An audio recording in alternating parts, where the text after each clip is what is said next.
Plus de 200 participants sont attendus à Yamoussoukro, la capitale administrative et politique ivoirienne, où se tiendra du 12 au 16 octobre prochain le 5e congrès du syndicat national des médecins privés de Côte d'Ivoire, couplé de la 3e édition de la journée de la médecine libérale.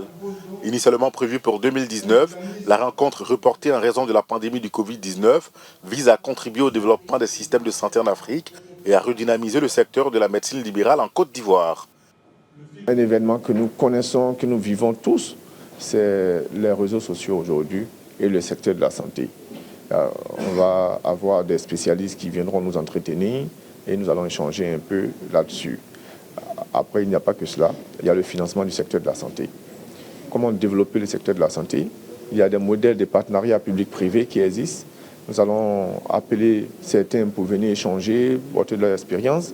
Mais quand on parle de développement, quand on parle de qualité de soins, ça part de l'architecture hospitalière.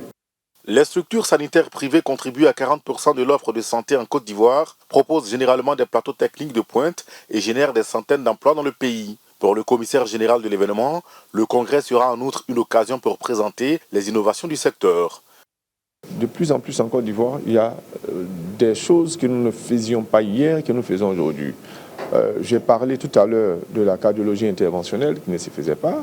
Il y a la greffe rénale qui s'est fait aujourd'hui. Il y a même, je crois savoir, des investissements en cours pour avoir des PET scans en Côte d'Ivoire. C'est des choses pour lesquelles il y avait des rendez-vous qui étaient pris sur de longues durées en Europe et ailleurs. Développement des structures sanitaires privées en Afrique, modèles, défis et solutions pour une accessibilité à des soins de qualité et des pratiques innovantes. Tel est le thème de cette importante rencontre qui verra la participation de la Tunisie, du Sénégal, de l'Afrique du Sud et du Maroc.